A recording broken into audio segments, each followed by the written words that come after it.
he's going to be the guy that once I'm done, we turn everything over to Brock, and then Brock will be the person you interact with daily if you're selected for this project. Until we get the contract signed and Right. the checks cashed, and then Yeah. we turn you over to the building department, then they handle, they coordinate with Public Works, planning, and so on to move the dirt and put the foundations in and put the sticks in the ground. We'll talk about that here in a little bit, but I just want to briefly go over today's meeting. I'm going to talk for 5 minutes or so about the administrative portions associated with the RFP and what we're expecting from you. Then I'm going to turn it over to Brock for the operational questions that you may have, and he will go ahead and take care of and answer all of those things. So if you could kind of keep your questions in those two ways, that would be great. Okay. The first thing I'd like to do is just go over a couple of key dates. The next major date that we have for this project is going to be August 9th, and that's the deadline for questions. So if you have any questions, you can email me. You've all got my business card and my name's on the RFP. You can email your questions to me, or you can go into the Nevada Government e-marketplace where we advertise this, and you can upload your questions in there. Any questions that we received today and up through August 9th through the deadline, I'm going to put into an addendum, and I'm going to send that addendum out to everybody who signed in here, and I'm also going to post it in the Nevada Government e-marketplace. All right. Please don't send your questions to Brock, although he's more than capable of answering them. We want one single point of contact, so nothing gets lost in transmission. All right.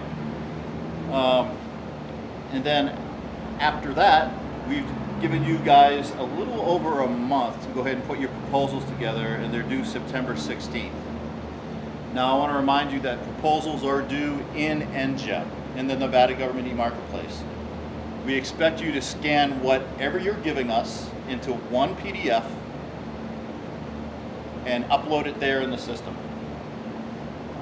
If you have other marketing materials or stuff that isn't a part of your proposal, please don't send them, all right?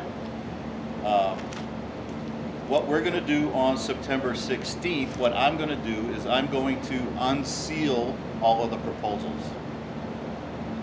So I just wanna tell you, if you wanna load your proposals earlier, you can, because nobody can see them until I unseal it. So don't feel like you have to wait to the last second to load it. All right, I don't want you to miss out. You can load it a few days before. So anyways, on the 16th at 1 o'clock, I'm going to unseal them. And then you guys will be able to log in, at least see the names of the companies that you're competing against as who submitted proposals. If something happens and you can't, you could just call me or Brock, and we'll let you know how many people submitted proposals. And by the end of business that day anyways, we're going to send an email out to everybody saying we've received your proposals, just as a confirmation for you guys as well. So please don't swamp us with all of the non-essential stuff. All right. After that, what we're going to do is I am going to form an evaluation committee that's going to consist of various directors in the city. And in here, we told you what we'd kind of be evaluating your proposals on. So I'm going to create score sheets, and we're going to sit down probably the following week, the last week of September, third or fourth week of September, and we're going to review all the proposals, and we're going to rack and stack them. We're going to score them and rack and stack them. And then we're going to come up with a list. Here's who we think as the city staff is number one, and so forth and so on. At that point, here's where it starts to step into the political world. As you know, any land sale in the city of Boulder City is a big deal and needs to be approved by the city council. And so at that point, we're going to send our rack and stack list to city council along with the proposal and say, here's who we recommend. However, what do you want to do? And they may come back and say, we want the top 2 or 3 to come in and make presentations. You know, we don't know what they're going to say yet as far as how to proceed. But we are going to hand them a rack and stack list of what we believe. So I ask that if you do submit, realize down the road there may be a council presentation that you may have to give to the council if you're in the top percentage. or the top few. Once the council says go for it, then I make a recommendation of award. You know, once they pick somebody. You here for track 350? I am. If you could sign in here, that'd be great. I was just going over some of the ground rules. I'll talk to you afterwards if you want about a couple small things. Oh, you're with it. You were storybook. Okay. So ultimately, the council will reach out to Brock and I, and they'll say we like X, and this proposal, and then I'll do a recommendation of award. That's when the clock starts ticking. Everybody who submitted proposals will have 5 days by state law to protest the decision if they want. At the end of that 5-day period, Brock and I can start writing contracts. And we know that a land sale contract will take quite a bit. And that's where Brock's going to come in and his expertise, because he does that for the city. We'll go through that process for however many weeks or months it takes to effectuate the sale. So that's kind of how things are set up and how they're going to roll. Are there any questions about the timeline or kind of the way this is going to play out at all? No? Okay. If you looked in your RFP document at the very back, hi, you're here for track 350? Apologize for being late. That's okay. If you could sign in over here, here's one of my business cards. And I'll talk to you afterwards, and I'll just review everything. Okay.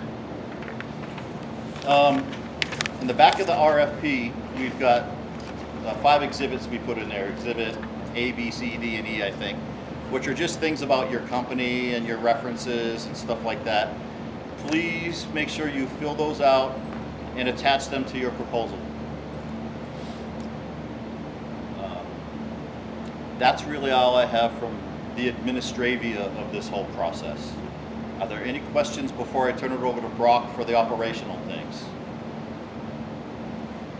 No?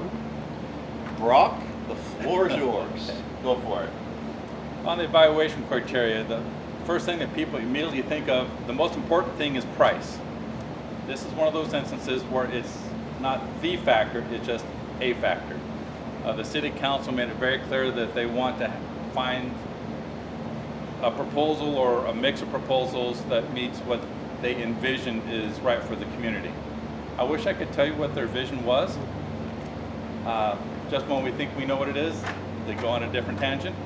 And since we released the RFP, 2 of the council members got unelected. One decided to move to South Carolina, and the other one didn't make it out of the primary. And she was the one who was pushing it to be sold. So,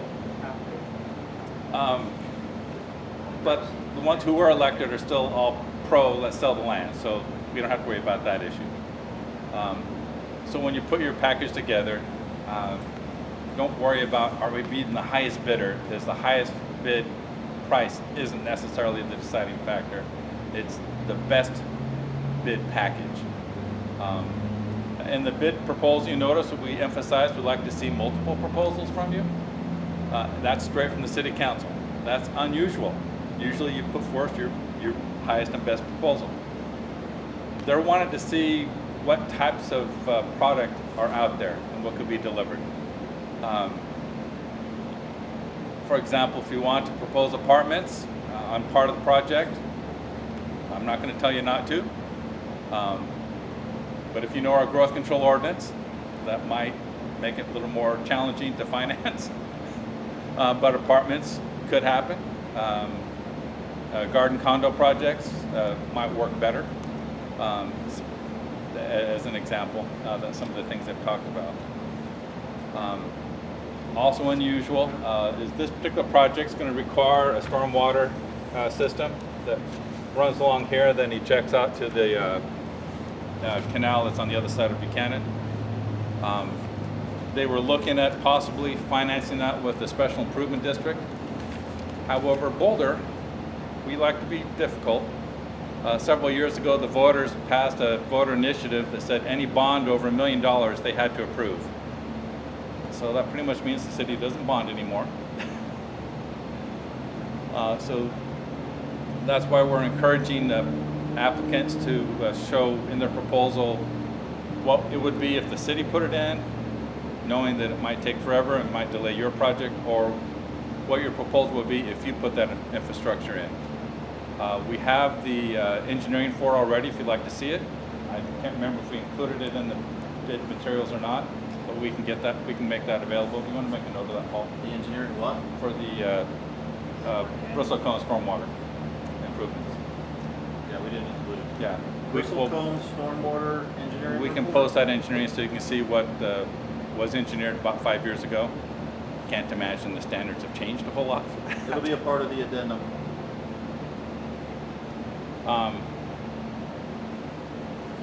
Plus, you can do it a whole lot cheaper than we can. We have cities, for some reason, all infrastructure projects cost twice as much as what they really should. And ultimately, the cost will still be passed on to the purchasers of the lots. So it make more sense, in my opinion, and many other people, that you put it in and then just raise the lot premium to recover the cost.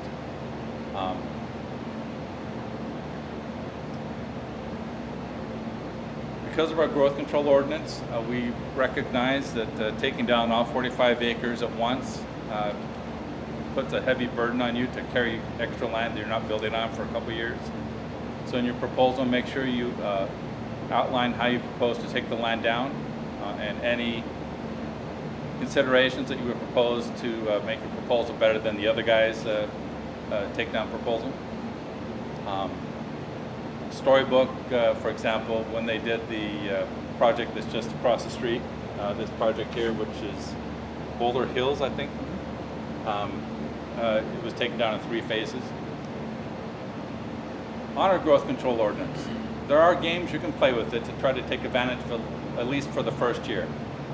What we advise most contractors is apply for your 30 allotments before June 30th, and then immediately on July 1st, apply for the next 30 allotments. The construction year is July 1 through June 30.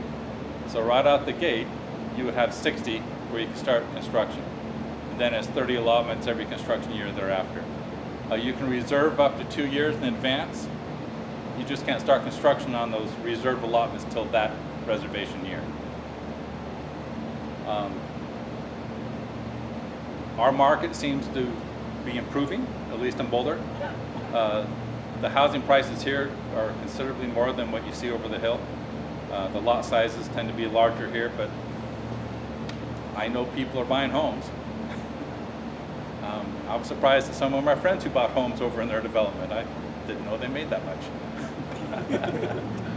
I'm glad that they got the homes.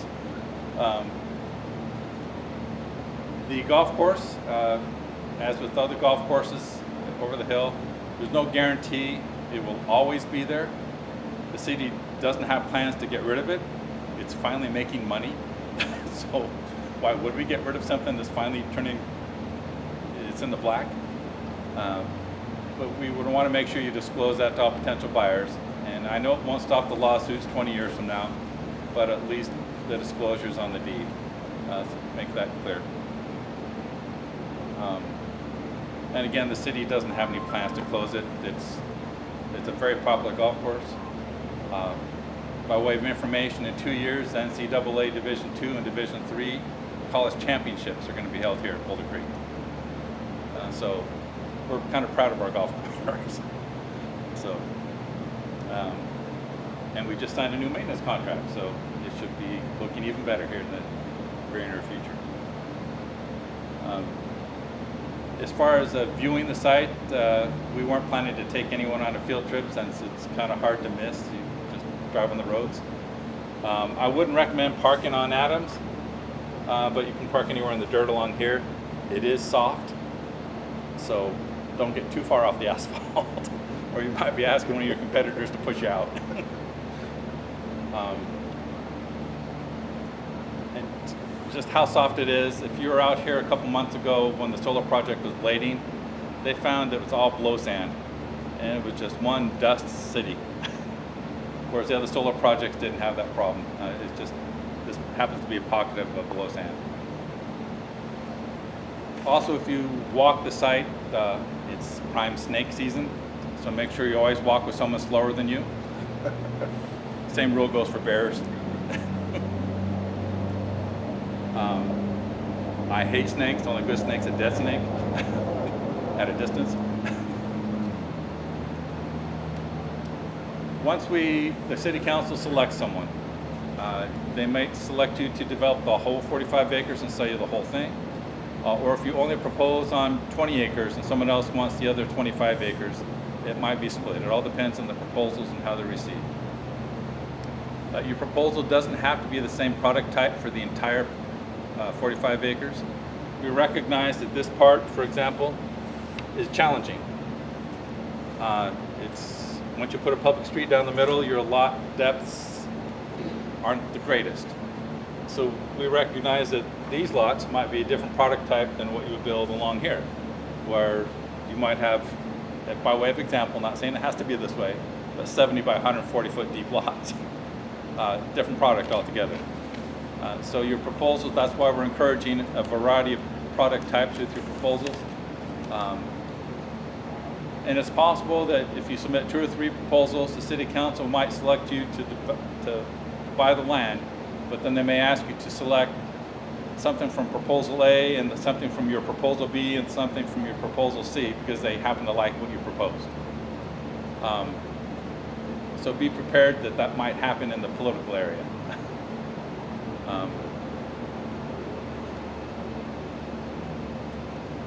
We are encouraging you, in fact I think it's a requirement that you provide elevations and typical floor plans.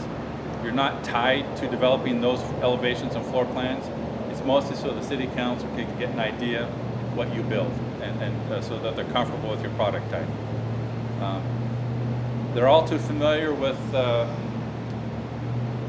some of the Henderson developments and some of the Clark County developments where, like the Pearl Creek development, when you drive by it, I know they have 5 different models, but from the freeway, it looks like everybody chose the exact same model, and they're this far apart.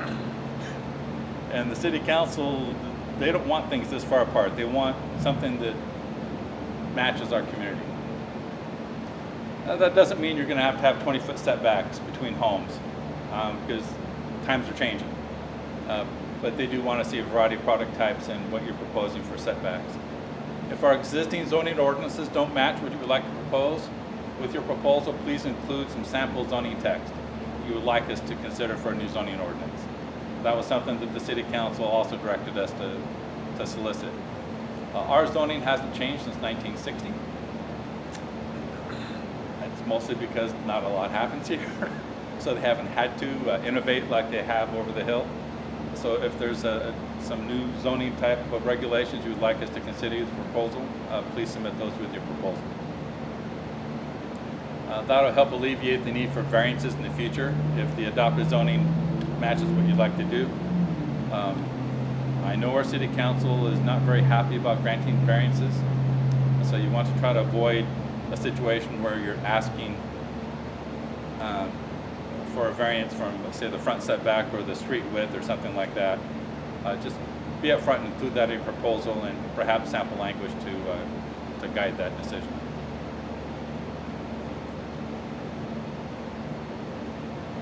If any of you remember the proposal we sent out 4 years ago to try to sell the land, we had wanted the landscaping on Bristle Cone to match what was across the street. We're not requiring that anymore. We're letting you design what the landscaping is. It just needs to be complementary so that it doesn't look out of place. By way of example, and not to pick on Storybook since they're here, I'm actually not picking on them, I'm complimenting them because they did that exact thing. Because their landscaping complements what was already there, but it's not the same. They did their own thing, but it fits. So whatever you propose, as long as it fits, it's whatever you like to put together. Because you're on, you have some grade in some locations, like what Storybook did might work with your landscape plan. It might not. You don't have to do that if you don't want to. It just needs to look like it fits. Am I missing anything, Paul? I don't think so, but I'm sure they've got questions. So Throw it out there. once we sign the contract, then we literally do turn you over to the Planning and Building Department of Public Works when you start your entitlement work to get your tentative map approved, your engineering for your roads and infrastructure approved, and that will take as long as it takes you to put it together. I don't know how long it's taking over the hill these days. It shouldn't take any longer than what you do over there for our review. They do send out a lot of things out to third-party review because we have a small staff. We don't have the staff like they do in Henderson or Las Vegas. So that may add a week or two to the review period, but they do strive to get things turned around quickly. For regular building permits, they do those. We have a contract building plans examiner, and he's really good about turning them around in about 2 days. Literally the delay is, it takes a while to route things through to make sure the fire department's okay and things like that.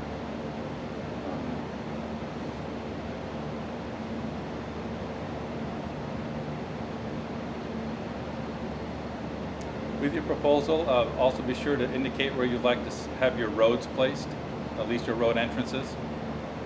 And that if they're not directly across from an existing road, that they be offset, whatever the RTC requirement is for drive separations, so we don't have the left turn conflicts. Nobody wants two people turning left and hitting each other. That never ends well for someone. And then, of course, we already have the two pre-configured left turn pockets in Adams, which in our layouts look like to be the best location for roads. Staff has prepared some sample layouts as we tried to pretend that we were greedy developers to see what you could possibly put in there. We'd be happy to share those with you if you'd like to see what they look like. But they were just us doing a napkin drawing to see what could we get out there. Because the council would always ask us, well, what might it look like? And so we would show them it could look like this. Then we show them something drastically different, say, or it might look like that. Give them an idea. You know, several options we had just showed a bunch of cul-de-sacs coming off the short distance here. Others showed a street going down there with really wide and shallow lots, which don't really do too well. But again, in your proposals, you won't be tied to what you propose, but you don't want to play the hide the peanut game with the city council and guess which one I'm really trying to do. I've done a lot of talking. Any questions?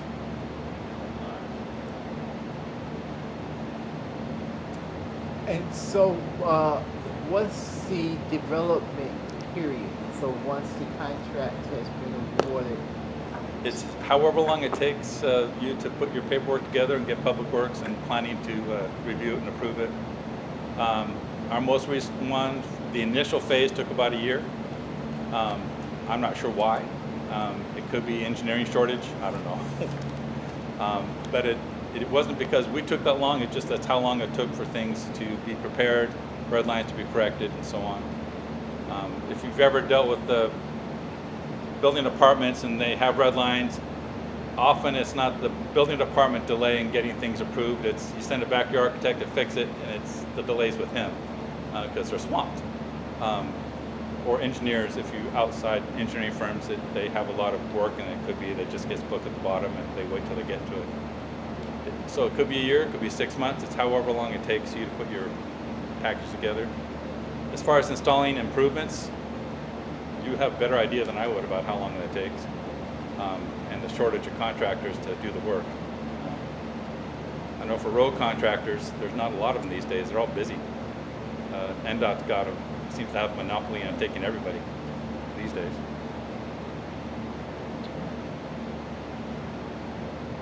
So the question was, how long would the development process take? Got it. Thanks. And the answer is, it's up to you. Got it. Any more? Our maximum building height is 25 feet. That's by ordinance and also because of our proximity to the airport. And that's building height that's measured to the average of the roof line. So you take your bottom eave, your top of your roof, and whatever the average is. I think over the hill you can go up to 30 or 35 feet. were a little different. This dates back to the 1960s when they're trying to figure out what they could put a fire out with, and they didn't have a ladder truck, so that was how they came up with the magic number. Then we built the airport, and FAA has their own regulations, so it's 25 feet. Although we tell the FAA all the time, if an airplane hits a house out here, they got other problems. Because it's supposed to be 25 feet above the ground from a central point of the airport. They're assuming everything's flat. Well, we're got 120 feet above the airport right here. So you're already inside that 25-foot limit. Anything else? You guys are making this easy on us. So is All Kinley right. Horn going to bid on it? No, we're not bidding. But we've got history in the area. It's my understanding the storm drain were Oh, that's right. plans in-house with us. So, When I used to manage I've done a lot of things for the city, and I used to manage the airport, and I worked with Kevin Flynn, okay. who's out of one of your other offices. Yeah. So. All right, last chance for alibis, otherwise we're shutting this down and starting our weekend. Because we're closed on Fridays. So, Well, he's starting this weekend. I got to go back to the office. Thank you. okay. Again, submit your stuff early if you want to in NGEM. You don't have to wait to the last minute to do it. I can't even log in and see what you submit until it's unsealed publicly. If you have any questions at all that pop up over the next week or two, email them to me or put them in NGEM, and we'll get them out in the addendum. The questions that came today and anything else we receive will all be answered then. And we look forward to hopefully seeing some proposals from you guys. All right? I guess, and it doesn't mean you can't ask questions of the building department what their processes were outside of this, because that's actually a separate process from the land sale. Or if you have planning and zoning questions, feel free to call Michael Mays or Susan Danielevich. Actually, I'd rather those all filter through me. Well, I mean, they wouldn't have anything to do with the sale. This would be just general planning and zoning questions. You can stay on through Paul. But afterwards, Please, and I'll farm them out through the Yeah. city and get them answered. So, right here, all of them. Thank you. okay. Big Sprog. I'm too helpful sometimes. It is. Thank you. That's awesome. All right, you guys have a great weekend, and we'll be seeing you around. Thank you. All right. Stay safe and COVID free. If you've already had COVID, don't get it again. Double down. Well, just speaking from experience, you don't want them. How you doing? I'm good. Look like you can go out and play some golf after that. I really, I should call in and tell them the meeting ran long, huh? Oh, this was part of the meeting. No, I got plenty to do waiting for me. I wish I could do the Thursday. I put my clubs in the car. I came into the pro shop. I says, "Is golf coming with this?" It's too hot. Oh, yeah. I think. You know, they told me it's never. They say it's never too hot, right? Anyway, I'm Louis Dace. Lewis and Joey. Nice to meet you. Joey Perello. I got a card for you, Joe. We, after 4 holes, you'd probably be asking to turn the cart around and head back to the clubhouse. Oh, you huh? find the shape, right? We look the shape, but you know, I did. That's why I came out. I said, my clubs is in the car. I got to come out. And then I looked at your shoe. I got a shoe symbol Oh, yeah? in the car. Just put them on and take the clubs out. It's like, Yeah. you know, so you guys are built for city out here or So our office did the storm drain plans that are adjacent to this property, and then I'm with our residential team. Guys, Rob's getting ready to turn the air conditioner off, just so you know. well, All right. Can we move it outside? Can we take the air conditioner with us? It's not going to be in use, right? Right. Thank you. Thank you for coming. Enjoyed it. All Thank right. you. I noticed you're with an IT company. Yeah, So you're just looking at potential infrastructure stuff that they'll ever get to pick? You know what? I want to build in this city. When they pay me, we want to build. Yeah. Okay, from residential, mixed development, and even commercial. So it's just interested in the volume Okay. and opportunities to build and be of service. Well, thanks for You know? coming out And so, and take a look. we publish as an IT company. We offer smart city intelligent transportation offerings, the AI, machine Yeah, learning, yeah. and they're with the. So we'll see what will come up. Okay. But it's always a pleasure. Well, thank you for stopping by. Enjoy your weekend. Thank you. I'm with our resident.